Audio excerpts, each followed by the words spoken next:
Ayo, segera download Quran Tadabbur, tafsir dalam genggaman Anda.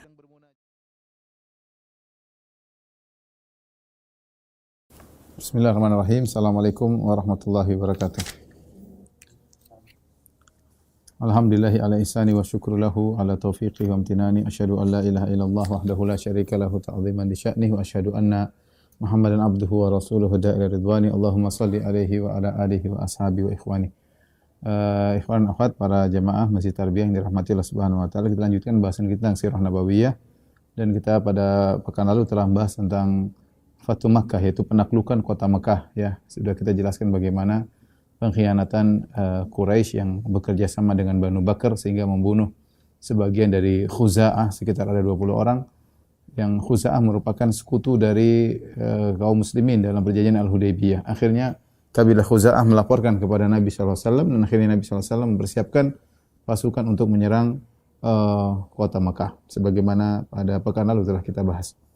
Baik, maka Rasulullah SAW pun keluar bersama para sahabatnya menuju ke Mekah, dan Rasulullah SAW bersama sekitar 10.000 pasukan dari kaum muslimin. Ya. Tidak seorang pun dari Muhajirin Ansor yang ketinggalan, semuanya ikut. Dan itu terjadi pada bulan Ramadan, ya, sehingga para sahabat kita ketika keluar ingin menyerang, menaklukkan kota Mekah, mereka dalam kondisi berpuasa. Beliau keluar di sekitar tanggal 10 Ramadan, keluar dari kota Madinah dan sampai di kota Mekah tanggal 19 Ramadan. Dan Rasulullah SAW ketika keluar beliau menugaskan Aba Ruhm, ya, Kulthum bin Husain Al-Ghifari sebagai hakim di antara kalau ada yang terjadi di kota Madinah. Adapun beliau juga menugaskan Ibnu Ummi Maktum untuk memimpin salat sebagai pengganti beliau selama beliau bersafar untuk menaklukkan kota Mekah. Maka keluarlah Rasulullah SAW dengan pasukan yang begitu banyak. Dan ini di antara faedah yang diingatkan oleh para ulama tentang peristiwa Al-Hudaybiyah. Ketika Rasulullah SAW berangkat untuk melakukan umrah, kemudian dicegah oleh kaum musyrikin. Ketika itu Rasulullah SAW hanya keluar sekitar 1.500 sahabat. Kemudian mereka dicegah, akhirnya mereka pun melakukan perjanjian Hudaybiyah. Itu sekitar tahun 6 Hijriyah. Artinya jumlah kaum muslim masih sedikit. Taruhlah dengan yang ada di kota Madinah mungkin 2.000, 3.000 yang berangkat bersama Nabi 1.500 orang. Itu tidak banyak kaum muslimin. Kemudian terjadi perjanjian Hudaybiyah, perjanjian damai selama sekitar 2 tahun, kurang lebih 2 tahun. Dan ternyata pada tahun 8 Hijriah, itu 2 tahun berikutnya, karena perjanjian Hudaybiyah tahun ke-6 dan ini terjadi pada tahun ke-8. 2 tahun kemudian atau kurang daripada itu, ternyata jumlah kaum muslimin menjadi sangat banyak sampai menjadi 10.000 pasukan. Ini menunjukkan bahwasanya dakwah dalam kondisi damai itu lebih efektif daripada dalam kondisi terjadi peperangan atau kondisi tidak stabil keamanan, ya. Lihatlah bagaimana dalam kondisi perjanjian Hudaybiyah Islam berkembang dengan begitu cepat. Yang Nabi SAW berdakwah 13 tahun di Mekah sampai tahun 6 Hijriah, yaitu 19 tahun, jumlah kaum muslim cuma 3.000-an. Namun ketika terjadi perjanjian damai, tambah sekitar 7.000 dalam waktu yang singkat, hampir sekitar 2 tahun saja, ya. Sementara selama 19 tahun cuma sekitar 3.000, kemudian 2 tahun bertambah menjadi 10.000, jadi sekitar pertambahan 7.000. Ini jumlah yang sangat besar ketika itu. Ini semakin menguatkan kita bahwasanya keamanan, ketentraman itu sangat diperlukan dalam dakwah. Karena kalau dalam kondisi tentram, tenang, stabil, maka orang akan mudah mencerna tentang Islam, apa yang disampaikan oleh para dai, terutama tentang Islam. Ketika dalam perjalanan Rasulullah SAW melewati Al-Abwa atau Waddan. Ada suatu tempat yang Al-Abwa. Al-Abwa disitulah tempat wafatnya ibunda Rasulullah SAW, Aminah bintu Wahab. Maka Rasulullah SAW pun menziarahi kuburan ibundanya. Al-Imam Ahmad meriwayatkan pada musnadnya dan Ibn Hibban dalam sahihnya dengan sanad yang sahih berdasarkan kriteria Sahih Bukhari dan Sahih Muslim dari Buraidah ibn al-Husayb. Qala kunna ma'an Nabi sallallahu alaihi wasallam fanazala bina. Ya, kami bersama Nabi sallallahu alaihi wasallam, lantas kami mampir. Wa nahnu ma'ahu qaribun min alfi raqib. Ketika itu jumlah kami sekitar 1.000 penunggang tunggangan, entah onta, entah kuda, entah himar. Fa shalla rak'atain, kemudian Rasulullah SAW salat 2 rakaat. Tsumma aqbala alaina biwajhi wa aynanu tadrifan. Kemudian Rasulullah SAW setelah salat dia balik menghadap kami sementara kedua matanya mengalirkan air mata. Wa qama ilaihi Umar bin Khattab. Kemudian Umar pun berdiri menghadap Nabi sallallahu alaihi wasallam. Dia berkata, "Yaqul, ma laka ya Rasulullah?" Ada apa gerangan dengan Anda wahai Rasulullah? Kenapa Anda menangis? Maka Rasulullah SAW berkata, "Inni sa'altu Rabbi fil istighfaril ummi." Aku meminta kepada Rabbku untuk memohon ampunan bagi ibuku. Falam ya'dhan li, tapi ibuku tidak mengizinkan aku. Fadama'at aynaya rahmatan laha minan nar. Maka kedua mataku pun menangis karena kasihan dia terkena api neraka jahanam. Ini hadis yang sahih ya, diriwayatkan Imam Ahmad dengan sanad yang sahih dan juga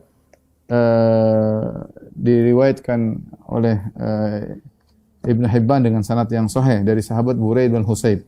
Dan telah datang juga riwayat dari Abu Hurairah dalam Sahih Muslim. Dia diriwayatkan dari 2 sahabat, dari Abu Hurairah dan juga dari Buraid bin Husayb. Al-Imam Nawawi rahimahullahu taala, ulama besar di mazhab Syafi'i yang dikatakan sebagai muhaqqiqul madhab, yang pakar tentang fikih Syafi'i, yang memiliki kitab Majmu' Syarhul Muhadzab dan juga kitab-kitab yang lain seperti Al-Minhaj Syarh Sahih Muslim. Al-Imam Nawawi rahimahullah berkata, "Wa fi hadzal hadis ini menunjukkan jawazu ziyaratil musyrikin fil hayati wa quburihim ba'dal wafat." Bolehnya menziarahi orang-orang musyrik ketika mereka masih hidup atau menziarahi kuburan mereka orang musyrikin setelah mereka meninggal. Li'annahu idza jazat ziyaratuhum ba'dal wafat, karena jika boleh menziarahi orang-orang musyrikin setelah wafatnya, fil hayati aula, maka menziarahi mereka ketika masih hidup lebih utama. Wa fihi nahyu anil istighfari lil kuffar. Dan hadis ini menunjukkan larangan untuk mohon ampunan bagi orang-orang kafir. Ini perkataan Imam Nawawi dalam Al-Minhaj Syarah Sahih Muslim. Beliau berdalil dengan kisah ini bahwasanya boleh menziarahi kuburan orang musyrikin karena beliau menganggap ibunya Nabi sallallahu alaihi wasallam musyrik ya. Kemudian beliau berkata lagi, larangan untuk memohon ampunan bagi orang kafir karena menurut beliau ibunda Nabi sallallahu alaihi wasallam kafir ya. Dan ini permasalahan orang tua Nabi sallallahu alaihi wasallam dijadikan bahan oleh sebagian orang untuk memprovokasi terjadinya perpecahan di antara kaum muslimin. Ya, sebenarnya sebagian mereka saya mau katakan entah tidak mengerti atau pura-pura tidak mengerti atau sengaja untuk memprovokasi, karena yang berpendapat bahwasanya kedua orang tua Nabi sallallahu alaihi wasallam meninggal dalam kondisi kafir, puluhan ulama dari 4 mazhab, dan saya sudah punya tulisan khusus yang saya masukkan dalam buku dengan judul Ajaran Imam Syafi'i yang ditinggalkan. Saya kumpulkan ulama dari terdahulu ya, dari mutaqaddimin ya, dari 4 mazhab, mazhab Syafi'i, mazhab Maliki, mazhab Hambali, mazhab Hanafi ya, yang menyatakan bahwasanya kedua orang tua Nabi meninggal dalam kondisi musyrikin. Demikian juga ahlu tafsir. Saya kumpulkan perkataan para ahli tafsir yang jumlahnya puluhan, tak 4 saya lupa 40 atau puluhan, banyak sekali. Sementara yang mengatakan kedua orang tua Nabi di surga hanya segelintir kecil dibandingkan dengan jumlah para ulama yang menyatakan mereka meninggal dalam kondisi musyrik. Di antara ulama tersebut ulama Syafi'iyah seperti Imam Nawawi rahimahullah. Saya rasa semua orang ustadz di Indonesia yang bermadzhab Syafi'i tentu kenal siapa Imam Nawawi. Kemudian juga yang di antaranya adalah Ibnu Katsir ya. Saya rasa semua orang ustaz-ustaz di Indonesia yang bermadzhab Syafi'i kenal siapa Ibnu Katsir dengan tafsirnya. Di antaranya Az-Zahabi. Saya rasa semua ustaz di Indonesia juga kenal siapa itu Az-Zahabi, ahli sejarahnya yang ahli sejarah umat Islam yang bermadzhab Syafi'i, ahli hadis ya. Kemudian di antaranya juga misalnya Al-Baihaqi. Siapa yang tidak tahu tentang Al-Baihaqi, ulama hadis ya, yang telah berkhidmat kepada mazhab Syafi'i. Belum lagi ulama-ulama yang lain ya. Sehingga kalau kita bilang ada khilaf masalah ini, kita bilang ya ada. Tapi kalau kita bicara tentang mutaqaddimin, rata-rata ulama terdahulu menyatakan orang tua Nabi meninggal dalam kondisi musyrik. Datang ulama belakangan yang mengatakan tidak, bahwasanya mereka masuk surga, mereka meninggal kondisi Islam. Taruhlah ini masalah khilaf ya. Tapi kan jumhur, kebanyakan ulama nyatakan sebagaimana yang saya sebutkan tadi ya. Nawawi rahimahullah dan yang lainnya. Kemudian datang seorang provokator entah jahil ya, entah pura-pura tidak tahu, entah maksudnya apa, kemudian menganggap seakan-akan ini permasalahan yang besar. Barang siapa yang mengatakan kedua orang tua Nabi sallallahu alaihi wasallam meninggal dalam kondisi kafir berarti benci kepada Nabi lah, tidak beradab lah, bermacam-macam. Ya, kita bilang, terus ini ulama, puluhan ulama ini mereka tidak beradab ya. Puluhan ulama ini apakah mereka jahil seluruhnya ataukah mereka benci dengan Nabi Muhammad sallallahu alaihi wasallam ataukah mereka memusuhi ahlul bait Nabi sallallahu alaihi wasallam? Puluhan lah, puluhan. Ya, tapi demikian ketika sebagian dai mengetahui kejahilan masyarakat dimanfaatkan dengan metode perasaan ya, sehingga akhirnya memprovokasi masyarakat untuk mencela sebagian ulama atau sebagian dai-dai yang lain dengan provokasi ya. Cuma semoga kawan-kawan tidak terpancing dengan yang hal-hal seperti ini. Ya mau diapain, masyarakat tidak mengerti, masyarakat belum paham. Tugas kita menjelaskan. Sebenarnya permasalahan khilafiyah kita pun tidak membahas, kecuali kalau lewat kita bahas.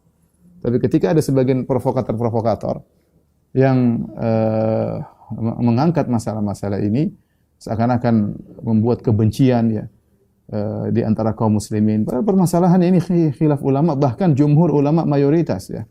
Bahkan saya tulis dalam tulisan saya tersebut bagaimana perkataan Ar-Razi bahwasanya ini adalah yang mengatakan kedua orang tua Nabi meninggal dalam kondisi Islam, di antaranya orang Syiah ya. Saya nukil semua. Ini bukan saya omong kosong, nukilannya ada semua. Insyaallah ini akan pembahasan khusus pada waktunya ketika saya bahas masalah hal ini ya. Tapi maksud saya cuma menyedihkan ketika sebagian dai yang tidak amanah kemudian memprovokasi masyarakat ya, memprovokasi masyarakat untuk menimbulkan kebencian, seakan-akan seorang dai yang mengatakan kedua orang tua Nabi meninggal dalam kondisi musyrik berarti sesat, benci kepada Nabi, benci kepada ahlul bait ya, benci kepada Rasulullah sallallahu alaihi wasallam, menyakiti hati Nabi sallallahu alaihi wasallam dan yang lainnya. Makanya aneh kita bilang, lihat Imam Nawawi punya menulis banyak tentang sirah. Ibnu Katsir menulis banyak tentang sirah ya. Kemudian banyak Az-Zahabi menulis banyak tentang sirah. Ya. Mereka semua mengatakan bahwasanya kedua orang tua Nabi meninggal dalam kondisi musyrikin. Ya. Sementara ini orang-orang yang kemudian mengatakan orang tua Nabi mungkin di surga, yang ada dai provokator, entah mereka pernah bahas sirah atau tidak, saya enggak tahu. Apakah mereka punya tulisan tentang sirah, wallahu alam. Apakah mereka punya majelis hadis, wallahu alam, bisawab orang ini. Tapi kalau mereka provokasi, masya Allah luar biasa. Cuma saya harap kawan-kawan yang dalam tanda kutip dizolimi oleh mereka bersabar ya, karena masyarakat memang tidak mengerti, ketidaktahuan masyarakat dimanfaatkan untuk mudah diprovokasi. Allahul musta'an. Baik, kita lanjutkan. Ini hanya intermezzo ya. Saya ingin mengingatkan ya, agar kawan-kawan yang sudah mengenal sunnah sabar dan mengerti, jangan terprovokasi karena ada orang-orang jahil yang ingin mengadu domba di antara kaum muslimin. Baik, peristiwa berikutnya tentang Islamnya Abu Sufyan bin Harith dan Abdullah bin Abi Umayyah. Abu Sufyan bin Harith, ada Abu Sufyan bin Harb yang bapaknya Muawiyah bin Abi Sufyan. Itu dari Umawi. Ya, adapun ini Abu Sufyan bin Harith adalah sepupunya Nabi sallallahu alaihi wasallam.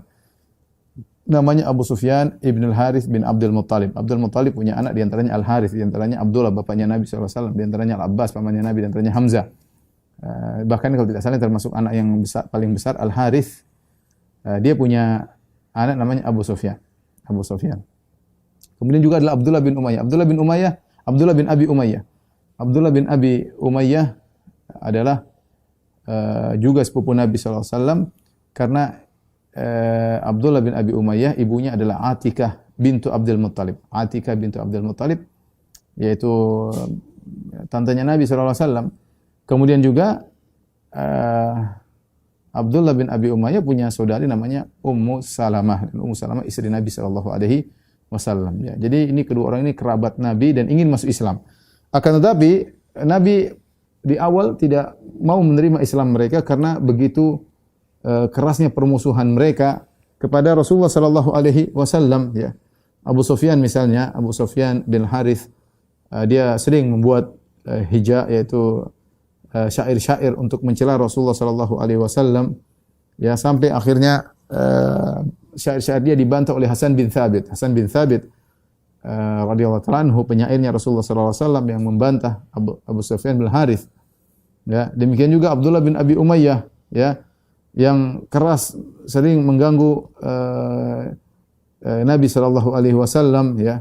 Maka ketika dua orang ini datang kepada Nabi sallallahu alaihi wasallam ingin menyatakan Islam, maka Rasulullah sallallahu alaihi wasallam a'rada anhuma. Rasulullah sallallahu berpaling, tidak mau melihat mereka berdua. Ya. Maka mereka berusaha masuk menemui Nabi sallallahu alaihi wasallam. Maka Ummu Salamah yang merupakan saudari dari Abdullah bin Abi Umayyah, istri Nabi sallallahu alaihi wasallam, ya, memberi masukan kepada Nabi. Dia berkata, Ummu Salamah radhiyallahu anha, ummul mukminin, "Ya Rasulullah, la yakuni ibnu ammika wa ibnu ammatika ashqan nasi bika."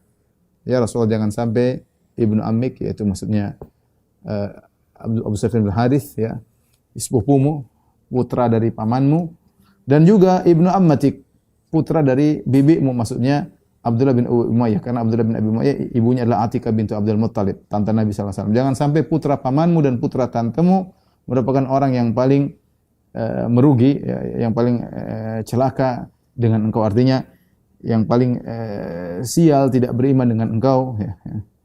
Ya, artinya Ummu Salamah mengatakan, terimalah mereka ketika mereka mau masuk Islam. Kasihan mereka, jangan sampai mereka adalah orang yang paling menderita dengan tidak beriman kepada engkau. Maka Rasulullah SAW berkata kepada Ummu Salamah, la hajatali bihima, aku tidak butuh dengan mereka berdua, aku tidak ada urusan dengan mereka berdua. Ama ibnu ammi fahataka irdi, adapun putra pamanku, sepupuku, yaitu Al-Harith, Abu Sufyan bin Harith, dia telah menghancurkan harga diriku, dia telah merusak harga diriku. Wa amma ibnu ammati, adapun putra dari tanteku, maksudnya Abdullah bin Abi Umayyah, wa sihri, dan juga adalah sihir itu apa namanya? Saudaranya istri, apa namanya? Rindu? Ipar. Maaf saya lupa. Dan juga iparku, dia adalah sepupuku dan juga iparku. Fa huwa alladhi qala li bi Makkah maqala. Dia telah mengucapkan tentangku dengan kata-kata yang buruk ketika masih di Mekah. Tatkala pernyataan Nabi sampai kepada kedua orang ini, ya, Abu Sufyan sangat sedih, dia ingin masuk Islam. Maka kebetulan bersama dia putranya Ja'far, ya. Maka dia berkata, "Wallahi la ya'dhanna li aw la akhudhanna bi yadi ibni hadha thumma lanadhhabanna fil ardi hatta namuta 'atashan aw ju'an." Maka dia bilang, lebih baik hendaknya Rasulullah SAW mengizinkan aku untuk bertemu dengannya untuk menyatakan Islamku. Kalau Rasulullah SAW tidak izinkan, aku akan bawa anakku ini Ja'far, dan kami berdua akan pergi ke tengah padang pasir, dan kami akan menetap di sana sampai kami mati, apakah karena kehausan ataupun kelaparan. Pokoknya harus ketemu Nabi. Kalau tidak, saya akan bawa putraku ini Ja'far, kami berdua pergi ke tengah padang sampai kami mati kehausan atau kelaparan. Tatkala hal ini, berita ini sampai kepada Nabi sallallahu alaihi wasallam, Nabi kasihan kepada mereka berdua. Ini bagaimanapun ini sepupu Nabi sallallahu alaihi wasallam ini, Ja'far, ya, termasuk ponakan Nabi sallallahu alaihi wasallam. Tsumma adzina lahum. Akhirnya Rasulullah SAW mengizinkan mereka berdua untuk bertemu dengan Nabi sallallahu alaihi wasallam. Ali radhiyallahu anhu yang juga sepupu, ya. Ali anaknya. Jadi sepupu semua, Nabi, Ali, Harith, Abdullah bin Abi Umayyah, semuanya sepupuan. Ali anaknya Abu Talib. Nabi anaknya Abdullah. Abu Sufyan anaknya Al-Harith. Abdullah bin Abi Umayyah anaknya Atikah, tantenya Nabi sallallahu alaihi wasallam. Mereka sepupu-sepupu semua, saling mengenal di antara mereka. Maka Ali bin Abi Thalib menasihati sepupunya Abu Sufyan bin Harith. Iti Rasulullah sallallahu alaihi wasallam min qibali wajhihi, faqul lahu ma qala ikhwatu Yusuf li Yusuf alaihi salam. Wahai Abu Sufyan, datanglah engkau tepat di hadapan wajah Nabi sallallahu alaihi wasallam. Jangan kanan kiri, langsung ke depan wajah Nabi sallallahu alaihi wasallam. Kemudian ucapkanlah kepada Nabi apa yang diucapkan oleh saudara-saudara Yusuf kepada Yusuf ketika mereka minta maaf. Qalu tallahi laqad atharakallahu alaina wa in kunna la khati'in. Sebagaimana dalam surat Yusuf. Katakanlah, ya, kepada Nabi sallallahu alaihi wasallam, laqad atharakallahu alaina. Sungguh Allah telah muliakan engkau daripada kami, wa in kunna la khati'in. Sungguh kami benar-benar dulu bersalah. Fa innahu la yardu an yakuna ahadun ahsana qawlan minhu. Ya, karena Rasulullah SAW tidak ingin ada yang lebih indah perkataannya daripada Nabi sallallahu alaihi wasallam. Maka Abu Sufyan pun melakukan nasihat Ali sepupunya. Maka dia berkata, langsung datang menemui Nabi, langsung di hadapan wajah Nabi, dan dia berkata, "Tallahi laqad atharakallahu alaina wa in kunna la khati'in." Sungguh Allah telah muliakan engkau wahai Rasulullah, dan kami dahulu salah kepadamu. Nabi langsung menjawab dengan perkataan Nabi Yusuf alaihissalam, la tathriba alaikum liyawma yaghfirullahu lakum wa arhamur rahimin. Tidak ada cercaan bagi kalian pada hari ini. Allah akan mengampuni dosa-dosa kalian. Sungguhnya Allah Maha Pengampun lagi Maha Penyayang. Akhirnya Abu Sufyan masuk Islam, Abdullah bin Abi Umayyah juga masuk Islam. Ya, Rasulullah SAW menerima Islam mereka berdua dan baguslah Islam mereka dan mereka berjihad di dalam peperangan, di dalam jihad-jihad. Ya, di antaranya Abu Sufyan begitu kokoh bersama Nabi dalam perang Hunain ketika orang-orang pada pasukan pada mundur. Abu Sufyan bin Harits menemani Nabi SAW di muqaddimah, di bagian depan pasukan. Insyaallah nanti kita bahas setelah perang Hunain. Abdullah bin Abi Umayyah juga ikut serta dalam Fatu Makkah dan ikut dalam perang Hunain dan akhirnya dia mati syahid dalam Ghazwatul Taif, dalam perang Taif. Masuk Islam dan bagus Islam mereka, bahkan ada yang meninggal dalam kondisi mati syahid. Rasulullah SAW melanjutkan perjalanannya, ya. Sampailah Rasulullah SAW ke daerah Mekah dalam kondisi beliau berpuasa. Jadi kita sebutkan Rasulullah SAW keluar sekitar tanggal 10 Ramadan dan sampai tanggal 19, yaitu sekitar 9 hari perjalanan dari Madinah menuju Mekah dengan jarak tempuh sekitar 450 km. Rasulullah SAW di bulan Ramadan beliau berpuasa, wan nasu siyama'ahu, dan orang juga berpuasa. Saya kira menakjubkan, subhanallah, bagaimana para sahabat berjalan dengan jalan yang begitu jauh untuk berjihad dalam kondisi puasa, lapar dan haus, luar biasa ya. Padahal mereka boleh berbuka ya. Ibnu Abbas meriwayatkan dalam Sahih Bukhari dan Sahih Muslim, inna Nabi sallallahu alaihi wasallam kharaja fi Ramadan minal Madinah. Rasulullah SAW keluar di bulan Ramadan dari kota Madinah. Wa ma'ahu asyratu alaf. Bersama beliau ada 10.000 pasukan. Ya. Kemudian fasara huwa wa man ma'ahu minal muslimin ila Makkah. Fasara, kemudian dia pun berjalan bersama pasukannya menuju kota Mekah. Yasumu wa yasumun. Rasulullah SAW berpuasa dan pasukan juga berpuasa. Hatta balagal Kadid. Sampailah tiba di suatu daerah namanya Al-Kadid, wa huwa ma'un baina Usfan wa Qudayd. Itu sudah dekat Mekah, ada daerah namanya Al-Kadid, situ ada sumber air terletak antara Usfan dan Qudayd. Aftara wa fatiru. Akhirnya Rasulullah SAW berbuka di situ. Akhirnya para sahabat juga ikut berbuka. Al-Imam Malik meriwayatkan dalam Muwatta dengan sanad yang sahih Abu Bakar bin Abdurrahman bin an rajulin min sahabat. Ada seorang dari sahabat meriwayatkan, qala ra'aitu Rasulullah SAW bil arji. Aku melihat Rasulullah SAW suatu tempat, suatu wilayah namanya Al-Arj. Yasubbul ma'a ala ra'sihi minal atash. Rasulullah SAW menuangkan air di wajahnya karena kehausan. Atau minal har, atau karena kepanasan. Thumma qila li Rasulillah sallallahu alaihi wasallam, ya Rasulullah, inna ta'ifat minan nas qad shamu hina sumta. Maka ada yang mengatakan, ya Rasulullah, orang-orang pada puasa tatkala mereka tahu engkau berpuasa.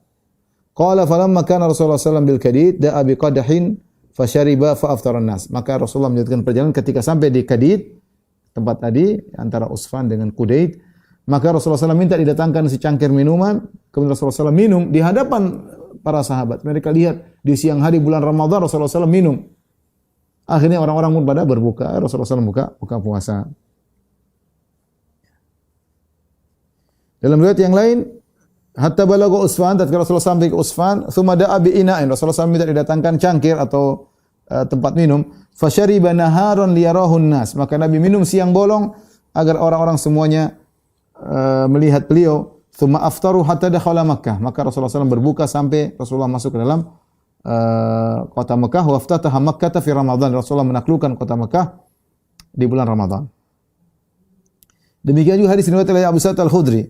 Beliau berkata, safarna ma Rasulullah SAW ila Makkah wa nahnu siyam. Kami bersafar bersama Nabi SAW ke kota Mekah dan kami dalam kondisi berpuasa. Fanazalna manzilan.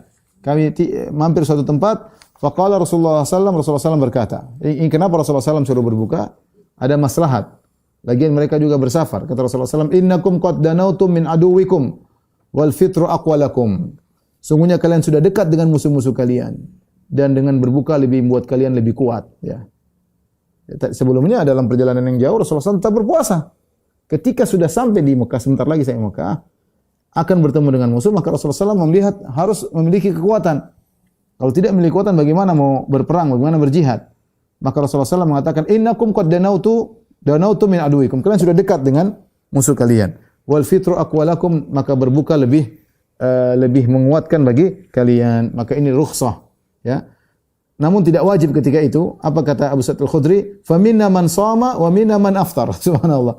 Ada di antara kami ya yang berbuka dan ada yang kami tetap berpuasa. Ketika Rasulullah belum menegaskan. Kemudian mereka melanjutkan perjalanan. Tsumma nazalna manzilan akhar. Kemudian kami pun berjalan sampai kami singgah di suatu tempat yang lain. Ya. Rasulullah menegaskan ketika itu harus berbuka. Kata Rasulullah SAW, innakum musabbihu aduwikum. Besok kita sudah akan melawan, atau sebentar lagi kita akan melawan musuh kalian. Ya. Wal fitru aqwalakum fa'aftiru. Kata Rasulullah SAW, dengan berbuka lebih kuat bagi kalian, maka berbukalah. Fakanat azimah. Maka ketika itu wajib orang-orang berbuka. Sebelumnya masih agak jauh. Yang mau puasa silakan, yang enggak. Ketika sudah semakin dekat dengan musuh, Rasulullah SAW mengatakan, kita akan lawan musuh. Kita akan merangi musuh. Maka berbukalah.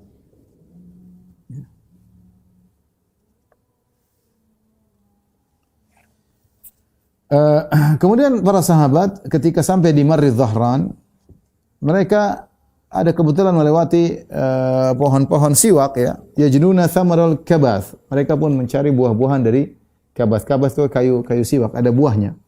Sebagaimana diriwayatkan oleh Imam Bukhari, Imam Muslim dari Jabir bin Abdullah radhiyallahu anhuma, qala, beliau berkata, "Kunna ma'a Rasulillah sallallahu alaihi wasallam najnil kabath."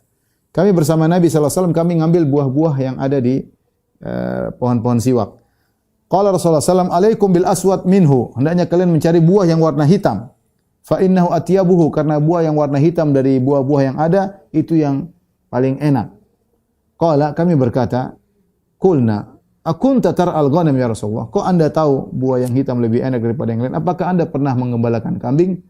Maka Rasulullah SAW berkata, "Na'am, wa hal min nabiyyin illa qad ra'aha." Ya, tentu tidak ada seorang nabi pun kecuali pernah mengembalakan kambing. Di antara orang-orang yang mengambil buah-buah dari kayu arak tersebut, dari pohon siwak tersebut, adalah Ibnu Mas'ud radhiyallahu taala anhu, sahabat mulia yang termasuk awal-awal masuk Islam. Seorang yang kurus, Ibnu Mas'ud radhiyallahu anhu. Ya.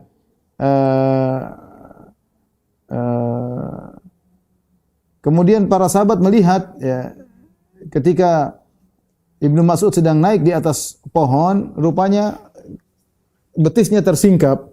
Wa kanu yanzurun ila diqqati saqai Ibnu Mas'ud radhiyallahu anhu. Mereka lihat ternyata tadi mungkin pakai sarung atau pakai baju, kemudian pakai pakaian, ketika terkena angin atau apa tersingkap betis Ibnu Mas'ud, dan dia sangat kurus orangnya. Ketika mereka melihat kurusnya betis Ibnu Mas'ud, spontan di antara mereka ada yang tertawa, fayadhakun. Maksudnya bukan magic, tapi mereka tertawa spontan melihat betis yang sangat kecil yang mungkin mereka jarang lihat. Ternyata Ibnu Mas'ud orangnya kurus. Maka Rasulullah SAW menegur, "Mimma tadhakun?" Apa yang buat kalian tertawa? Kalian tertawain apa? Qalu ya Nabi Allah, min diqqati saqahi. Kami tertawa melihat betisnya yang kurus. Kata Rasulullah SAW bagaimana membela Ibnu Mas'ud, menjelaskan bahwa patokan bukan kurus dan gemuk, bukan kekar dan tidak kekar. Kata Nabi SAW, "Walladzi nafsi biyadihi," demi zat yang jiwaku berada di tangannya.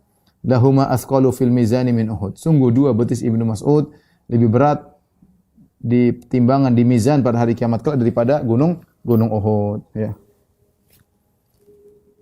Setelah itu Rasulullah SAW juga menyuruh para sahabat untuk nyalakan api di Marri Dhahran. Marri Dhahran sudah dekat dengan kota Mekah. Ya. Di malam hari Rasulullah SAW suruh menyalakan api yang besar. Ya. Maka mereka pun menyalakan api yang sangat besar sehingga menimbulkan pemandangan yang dahsyat.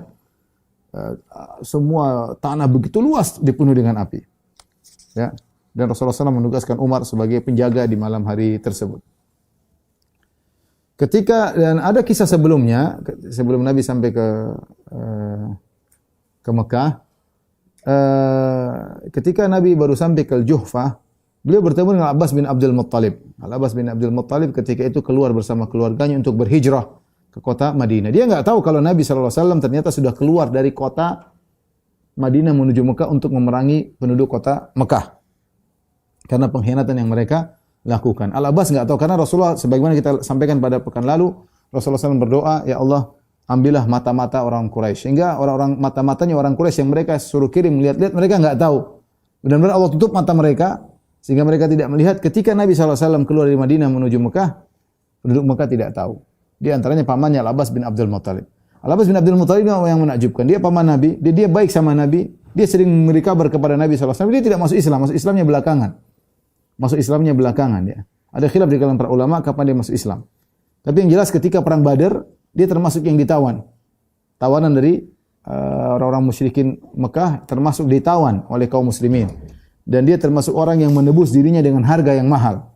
Sekian berapa kilo emas untuk bisa menebus dirinya, karena dia orang kaya. Nabi justru suruh dia bayar dengan mahal meskipun itu paman Nabi sallallahu alaihi wasallam. Tapi dia baik kepada Nabi. Sejak awal ketika Nabi bertemu dengan, sebelum Nabi berhijrah, Nabi bertemu dengan kaum Ansar. Yang nemani siapa? Al-Abbas bin Abdul Muttalib. Yang nemani, dia memastikan ponakannya ini benar-benar dinaungi enggak, diayomi enggak oleh penduduk kota Madinah. Sampai dia mengatakan, kalau kalian tidak bisa, biarkan ponakanku bersama kami. Kita di sini cukup kuat menjaga dia. Kita punya kabilah untuk menjaga dia. Kata mereka, memastikan mereka bisa jaga Nabi. Akhirnya pamannya Nabi melepaskan Nabi. Tapi dia enggak masuk Islam. Dia enggak masuk Islam. Sampai akhirnya perang Badar, dia ditawan dan akhirnya dia tebus dirinya dengan harga yang banyak. Ketika perang Uhud, dia kirim surat kepada Nabi, ya Rasulullah, ya Muhammad, ponakanku bahwasanya pasukan kaum musyrikin sudah meninggalkan kota Mekah untuk menyerang dengan jumlah sekian-sekian. Baru dia masuk Islam menjelang Fatu Makkah, berhijrah. Dia berhijrah dengan keluarganya menuju kota Madinah. Dia tidak tahu Nabi sedang keluar. Akhirnya ketemu di tengah jalan. Ketika Rasulullah SAW melihat pamannya, maka Rasulullah SAW gembira dengan luar biasa. Pamannya beliau sangat sayang ya. Ketika itu paman Nabi yang masih hidup siapa? Tinggal Al-Abbas bin Abdul Muttalib. Sudah enggak ada lagi yang lain. Abu Lahab sudah tewas ya. Hamzah bin Abdul Muttalib sudah meninggal mati syahid. Kemudian Abu Talib, paman yang juga dia cintai tapi meninggal dalam kondisi kafir. Pamannya tinggal satu, tinggal Abbas bin Abdul Muttalib. Bagaimana Nabi tidak sayang sama dia? Pamannya, omnya tinggal satu ini, yang lain sudah meninggal dunia. Yang lain sudah meninggal. Ini omnya muda, tapi ini omnya Nabi sallallahu alaihi wasallam. Maka ketika dia lihat omnya datang, Al-Abbas bin Abdul Muttalib datang dengan keluarganya mau berhijrah, maka Nabi sangat gembira ya. Dan maka dikatakan oleh para ulama, inilah orang yang paling terakhir berhijrah. Meskipun belum sampai ke Madinah tapi sudah menuju kota Madinah, dia yang paling terakhir berhijrah. Karena yang setelah itu tidak dikatakan lagi hijrah setelah Fatu Makkah. Kata Nabi sallallahu alaihi wasallam, la hijrata ba'dal fathi. Tidak ada hijrah lagi setelah Fatu Makkah. Kenapa? Karena setelah Fatu Makkah, Makkah sudah menjadi negeri Islam.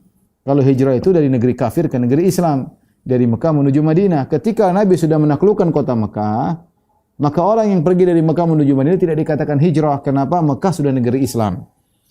Jadi tidak ada lagi hijrah setelah Fatu Makkah, yaitu dari Mekah, karena Mekah sudah menjadi negeri Islam. Tadi saya katakan para ulama khilaf tentang kapan Islamnya Al-Abbas bin Abdul Muttalib. Tapi intinya beliau berhijrah ya. Beliau berhijrah dan sangat menggembirakan Nabi sallallahu alaihi wasallam.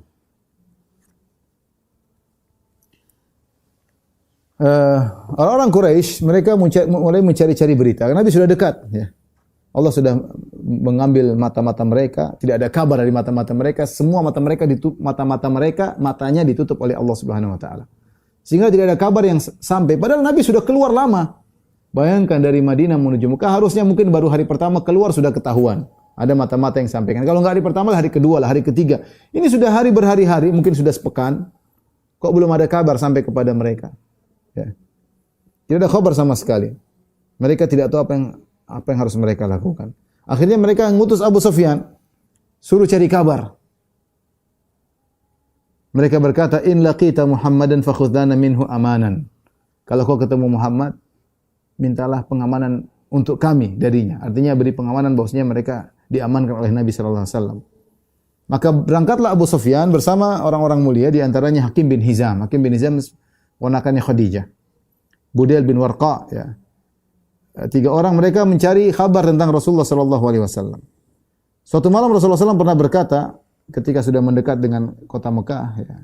Dia berkata, "Inna bi Makkah la arba'ata nafarin min Quraisyin arba'u bihim an syirki wa arghabu lahum fil Islam." Sungguhnya di kota Mekah ada 4 orang dari Quraisy. Aku ingin mereka terlepas dari syirik dan aku ingin mereka masuk Islam. Dikatakan kepada siapa mereka ya Rasulullah? Kata Rasulullah SAW, Attab bin Usaid bin Asid, Jubair bin Mut'im, Hakim bin Hizam, Suhail bin Amr. Ini 4 orang yang Rasulullah berharap mereka masuk Islam. Di antaranya Hakim bin Hizam, ya. Di antaranya Suhail bin Amr. Suhail bin Amr yang menjadi perwakilan kaum musyrikin ketika dalam perjanjian Hudaybiyah. Maka datanglah 3 orang tersebut, Abu Sufyan, Hakim bin Hizam, dan Budail bin Warqa. Sampai mereka melewati Marraz Zahran. Marraz Zahran tempatnya Nabi bermarkas di situ. Dan kita sudah katakan tadi Nabi menyuruh pasukan untuk menyalakan api yang sangat besar. Mereka kaget melihat api yang begitu, lautan api begitu. Fafazi'u, mereka kaget. Abu Sufyan berkata, "Ma ra'aitu kal-lailati niranan qat wala askar." Aku tidak pernah melihat seumur hidupku ada api dinyalakan sebesar ini dan tidak ada pasukan sebanyak ini. 10.000 banyak kalau untuk zaman sekarang 10.000 aja banyak, apalagi zaman dahulu yang jumlah manusia masih sedikit. Maka Budail bin Warqa berkata, "Hadhi wallahi Khuza'ah." Karena Budail bin Warqa dari Khuza'ah. Dia menyangka ini adalah Khuza'ah. Mereka telah berkumpul bersatu padu untuk menyerang kota Mekah. Kata Abu Sufyan, "Khuza'ah dhallu wa aqallu min an takuna hadhihi niranuhu askaruha." Khuza'ah sedikit wahai Budail bin Warqa. Enggak mungkin apinya segede ini, enggak mungkin markasnya campnya segede ini, enggak. Ini bukan Khuza'ah. Ya. Ketika itu Al-Abbas yang sudah bersama Nabi bergabung masuk Islam, dia ingin mencari seorang yang dia bisa temui untuk segera kasih kabar kepada Quraisy. Ingat Muhammad sudah datang dengan pasukan yang hendaknya kalian pasrah masuk Islam. Menyerah. Jangan sampai Muhammad menyerang karena dia kasihan di Mekah orang Quraisy, kerabatnya semua. Dia cari-cari orang, Abu Sufyan Quraisy, Hakim bin Hizam Quraisy, Suhail bin Amr Quraisy, ini orang Quraisy semua yang tinggal di kota Makkah. Satu suku dengan suku Nabi sallallahu alaihi wasallam, ya. Maka dia mencari orang untuk menyampaikan kabar kepada orang-orang Quraisy agar mereka sudahlah, pasrahlah, ya. Akhirnya Al-Abbas akhirnya mendengar suara Abu Sufyan. Mungkin dia dengar, dia sedang ngobrol dengan Budail bin Warqa, entah mungkin ditutupan wajah atau bagaimana, tapi dia dengar. Ini suaranya Abu Sufyan. Fanadahu, dia berkata, "Ya Aba Hanzalah, wahai Abu Sufyan." Maka Abu Sufyan tahu, oh ini suaranya Al-Abbas bin Abdul Muttalib. Dia berkata, "Ya Abul Fadl, wahai Abul Fadl." Abul Fadl yaitu Fadl bin Abbas, yaitu Al-Abbas bin Abdul Muttalib. "Ma wara'aka, ada apa kabar di belakangmu?" Al-Abbas berkata, "Waihaka ya Abu Sufyan, celaka engkau wahai Abu Sufyan. Hadza Rasulullah sallallahu alaihi wasallam nas." Ini Rasulullah bersama pasukannya. Wa sabaha Quraisyin wallah, dan dia akan menyerang orang Quraisy demi Allah. Dia akan menyerang suku kita. Ya. Abu Sufyan berkata kaget, "Malhilah, kalau gitu solusinya bagaimana?" Al-Abbas berkata, "Wallahi la in dhafara bika la yadribanna unqak." Wahai Abu Sufyan, kalau Nabi sampai ketemu dengan engkau, kau akan dipenggal kepalamu. Ini karena Abu Sufyan penjahat besar yang dahulu penjahat besar yang memimpin 10.000 pasukan untuk menyerang kota, yang memimpin 3.000 pasukan untuk menyerang Nabi di perang Uhud, dan dia pula yang memimpin 10.000 pasukan dalam perang Khandaq. Gembongnya orang musyrikin setelah wafatnya tewasnya Abu Jahal adalah Abu Sufyan. Maka Al-Abbas berkata, "Celaka engkau kalau Nabi sampai ketemu dengan engkau, enggak leher." Terus bagaimana? "Farkab fi ajuzi hadhil baglah." Ya, jadi Al-Abbas ketika ketemu Nabi, dia ambil ontanya Nabi. Dia bawa, orang-orang tahu itu ontanya. Dia tahu ini adalah begolnya Nabi. Begol itu adalah hasil persilangan antara kuda dengan himar. Besarnya lebih besar daripada himar, tapi lebih kecil daripada kuda. Dan orang-orang tahu begolnya Nabi sallallahu alaihi wasallam. Maka dia bilang, "Kau naiklah di bagian belakang begol Rasulullah sallallahu sampai aku bawa engkau menuju Rasulullah sallallahu. Setelah itu aku akan mohon agar Nabi mengamankan engkau. Berikan engkau keamanan." Maka Abu Sufyan nurut, mau apa lagi, dia bingung. Maka dia pun naik khalfal Abbas, maka mereka berdua naik begol, Al-Abbas di depan, Abu Sufyan di belakang. Ya. Kemudian adapun dua temannya Abu Sufyan pulang, yaitu Hakim bin Hizam dan Budail bin Warqa pulang. Abu Sufyan tinggal Abu Sufyan sendiri bersama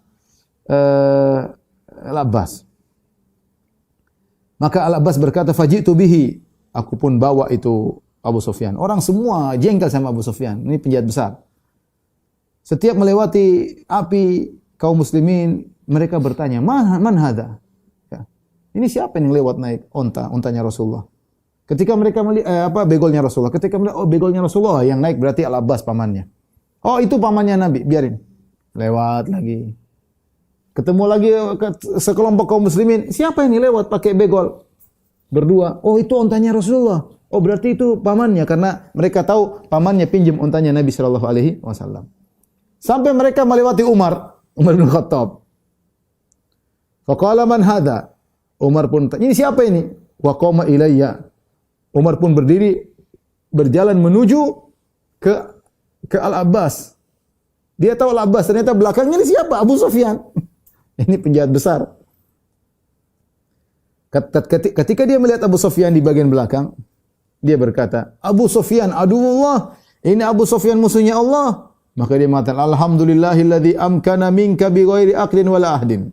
Segala puji bagi Allah yang telah mendatangkan engkau sini untuk dibunuh, wahai Abu Sufyan, tanpa ada akad, tanpa ada perjanjian, tahu kau datang sini. Ya. Thumma akhadha yashtaddu nahwa Rasulillah sallallahu alaihi wasallam wa raqadatil baghlah fasabaqathu faqtahamtu anil baghlah. Maka kemudian dia pun segera pergi menuju ke Rasulullah segera. Umar segera menuju ke Rasulullah sallallahu alaihi wasallam. Kemudian begol dipercepat, ya. Kemudian begol lari dengan cepat mendahului Umar, ya. Faqtahamtu anil baghlah, kemudian Al-Abbas loncat dari begol segera ingin ketemu Nabi, jangan sampai kedahuluan Umar. Jadi dia tahu Umar bahaya, ini Umar ingin bunuh Abu Sufyan. Umar ingin bunuh Sufyan, maka Al-Abbas ingin mencari solusi, dengan cepat dia loncat dari begolnya, kemudian segera masuk menemui Nabi sallallahu alaihi wasallam.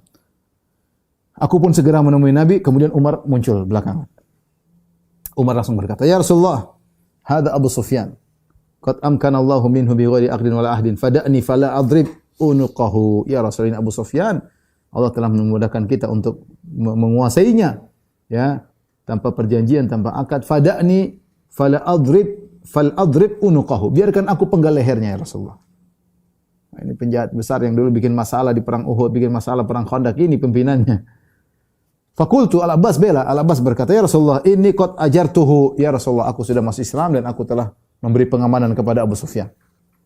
Ya sudah, dan ini berlaku, orang muslim boleh memberi pengamanan kepada orang kafir. Tsumma jalasa ila Rasulullah sallam. Aku pun duduk dekat Rasulullah sallam, ini ponakannya.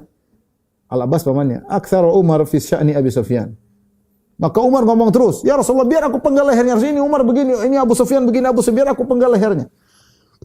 Qultu mahlan ya Umar, kata Al-Abbas, sebentar wahai Umar. Wallahi law kana min rijali bani Adi bin Ka'ab ma qulta hadza. Seandainya Abu Sufyan ini dari sukumu, ya Quraisy banyak, ini dari Bani Umayyah. Kalau Umar Al-Adawi dari Bani Adi.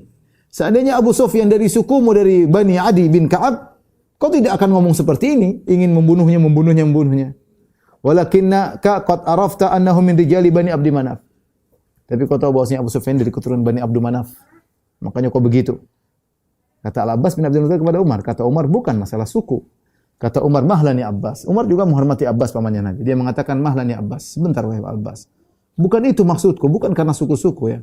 Fa wallahi la islamuka yauma aslamta kana ahabba ilayya min islamil Khattab law aslam. Umar mengucapkan perkataan yang sangat menakjubkan. Bagaimana cintanya dia kepada Ahlul Bait. Dia berkata, bukan begitu wahai Al-Abbas. Aku bukan masalah suku. Demi Allah, Islamnya engkau ketika kau masuk Islam lebih aku cintai daripada Islamnya bapakku seandainya dia masuk Islam. Saya lebih berangan-angan kau masuk Islam agar Nabi senang karena kau pamannya Nabi daripada bapakku yang masuk Islam. Kalau seandainya masuk Islam. Perkataan yang menakjubkan dari Umar. Ya. Intinya Umar membantah, saya tidak begitu, bukan masalah suku, tapi ini dulu penjahat besar. Faqala Rasulullah sallallahu alaihi wasallam, "Idhhab bihi ya Abbas ila rahlik."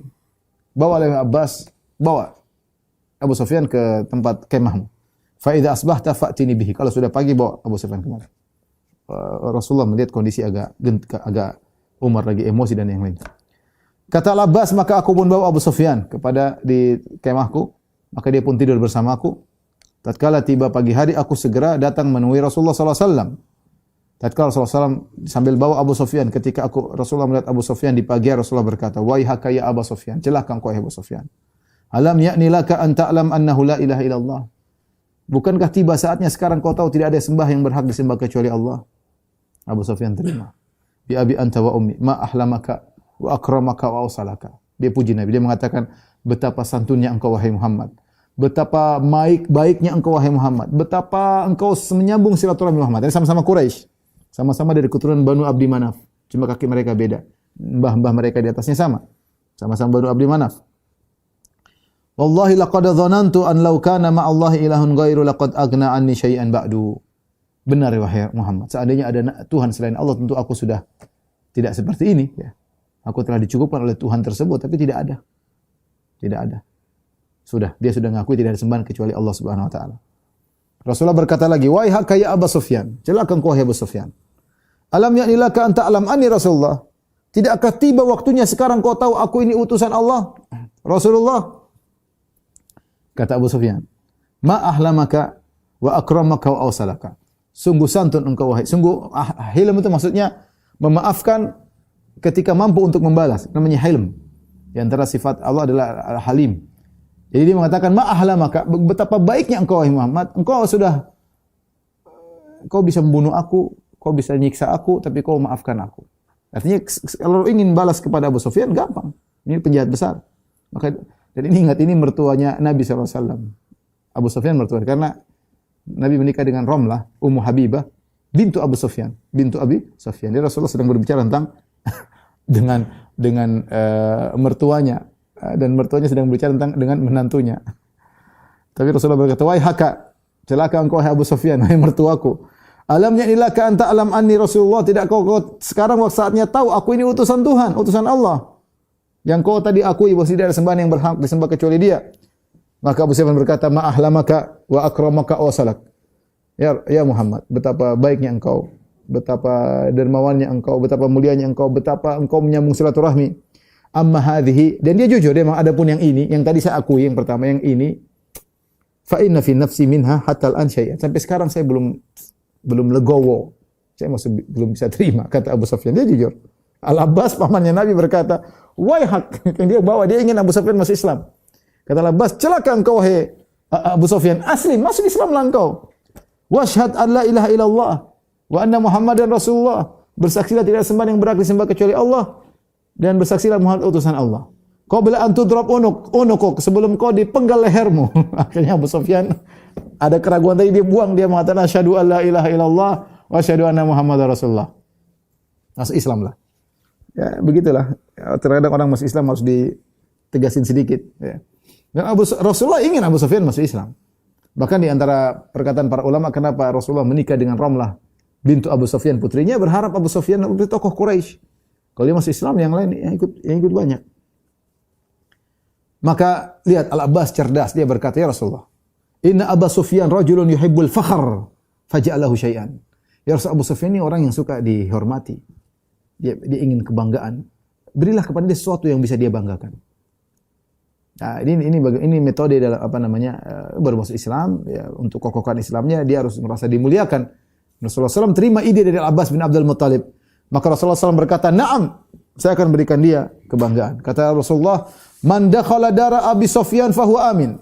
Siapa yang masuk di rumahnya Abu Sufyan, nanti kalau besok saya serang kota Mekah, siapa yang masuk rumahnya Abu Sufyan aman.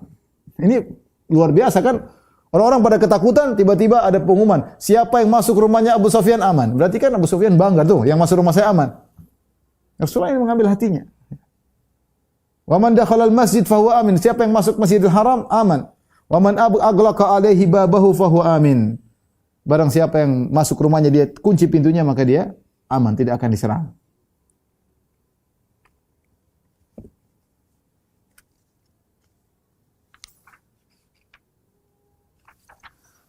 Baik, kemudian Rasulullah SAW melanjutkan perjalanan, meninggalkan Marra Zahran menuju kota Mekah. Ya, sedikit lagi sampai. Ya. Dan Rasulullah SAW melewati pasukannya yang dari situ ada kaum Muhajirin, kaum Ansar, disebut Katibatihi Al-Khadra. Disebut Al-Khadra itu hijau, tapi maksudnya mereka menggunakan baju dirak, baju perang, ya. Sehingga kelihatan berwarna hitam seperti hijau tua. Wala ahad ma'ahum la yura min ilal hadaq minal hadid, ya. Semuanya serius, ya, bersama Nabi sallallahu alaihi wasallam, ya. Semuanya meliputi Nabi sallallahu alaihi wasallam. Rasulullah SAW naik ontanya Al-Qaswa. Kemudian bendera kaum Muhajirin dipegang oleh Zubair bin Awam dan bendera kaum Ansar dipegang oleh Sa'ad bin Ubadah, ya. Sa'ad bin Ubadah dari Al-Khazraj. Maka Abu Sufyan berkata, "Subhanallah ya Abbas, man haula?" Kata Abu Sufyan, "Ya Abbas, Maha Suci Allah, itu siapa orang pasukannya Nabi itu? Ramai begitu, kemudian serius meliputi Nabi, pegang bendera. Ini siap menyerang kota Mekah." Maka Al-Abbas berkata, "Hadza Rasulullah fil Muhajirin wal Ansar." Ini Rasulullah sedang diliputi oleh kaum Muhajirin, kaum Ansar. Abu Sufyan berkata, "Mali ahadin bihaula'i kibalun wala taqah." Tidak ada orang yang bisa melawan mereka pada hari ini. Ya, kemudian Abu Sufyan berkata kepada Al-Abbas, "Wallahi ya Abul Fadl, laqad asbaha mulku ibni akhika al-yawma 'aziman." Maka Abu Sufyan berkata, demi Allah wahai Al-Abbas, sungguh kerajaan ponakanmu sudah menjadi kerajaan besar. Dia masih bicara tentang kerajaan. Ini kerajaan ponakan maksudnya Muhammad SAW menjadi kerajaan yang besar. Apa kata Al-Abbas? Wai haka ya Abu Sufyan, innahan nubuwah. Celaka engkau ya Abu Sufyan, ini bukan masalah kerajaan, ini nabi. Ini adalah kenabian, bukan kerajaan. Kata Abu Sufyan, "Na'am, benar ini kenabian, bukan kerajaan." Tatkala kaum Ansar melewati Abu Sufyan, Abu Sa'ad bin Ubadah, pemimpin kaum Ansar yang memegang bendera peperangan, berteriak, "Ya Abu Sufyan, al-yawma yaumul malhama." Wahai Abu Sufyan, hari ini hari pertumpahan darah, hari peperangan. Al-yawma tustahallul Ka'bah. Hari ini insyaallah Ka'bah akan kita kuasai. Ya. Dan kita akan menumpahkan darah sekitar Ka'bah. Al-yawma adzallallahu Quraisyan. Hari ini Allah akan menghinakan Quraisy. Abu Sufyan kaget mendengar perkataan Sa'ad bin Ubadah. Sa'ad bin Ubadah jengkel sama orang Quraisy yang selama ini menyerang mereka. Ya. Maka Abu Sufyan berkata kepada Al-Abbas, "Ya Abbas, habadha yaumudz zamar." Wahai Abbas, ini hari kehancuran. Ya, ini hari yang kehancuran. Kita mau diserang, orang Quraisy mau dihancurin oleh mereka. Akhirnya tatkala Rasulullah SAW berjalan sejajar dengan Abu Sufyan, ya, maka Al-Abbas berkata, ya Rasulullah, amarta bi qatli qaumika? Ya Rasulullah, apa kau merintahkan pasukanmu untuk membunuh kaummu Quraisy? Qala la, aku tidak merintahkan. Qala alam ta'lam ma qala Sa'ad bin Ubadah? Tidak kau tahu apa yang diucapkan oleh Sa'ad bin Ubadah? Rasulullah berkata, "Ma qala, apa yang dia ucapkan?" Rasulullah tidak tahu ilmu gaib. Kalau Allah tidak kasih, dia tidak tahu. Qala kadza wa kadza. Dia bilang, "Wahai Abu Sufyan, ini adalah hari pertumpahan darah." Rasulullah SAW berkata, "Kadzaba Sa'dun walakin hadza yaumun yu'azzimullahu fihi al-Ka'bata wa yauman tuksahu fihi al-Ka'batu." Kata Rasulullah, salah Sa'ad bin Ubadah. Tidak benar apa yang dia katakan. Tapi hari ini adalah hari di mana Allah akan memuliakan Ka'bah, dan hari ini bahwasanya Ka'bah akan dipakaikan kiswah oleh kita orang Islam. Ya, maka kemudian Rasulullah SAW ketika mendengar perkataan tersebut, Rasulullah SAW mengirim utusan kepada Sa'ad bin Ubadah agar bendera peperangan jangan dipegang oleh Sa'ad bin Ubadah, karena Sa'ad bin Ubadah lagi semangat, khawatir dia terpancing untuk memerintahkan peperangan. Maka kemudian bendera tersebut diambil dari Sa'ad bin Ubadah, diberikan kepada putranya Qais bin Sa'ad bin Ubadah. Kemudian Sa'ad bin Ubadah bilang sama Nabi, "Ya Rasulullah, jangan bendera itu diberikan kepada anakku Qais, bahaya. Dia belum berpengalaman, khawatir dia salah." Ya, akhirnya bendera tersebut diambil lagi dari Qais bin Sa'ad bin Ubadah. Ada yang mengatakan akhirnya diberikan kepada Az-Zubair bin Awam radhiyallahu taala anhu.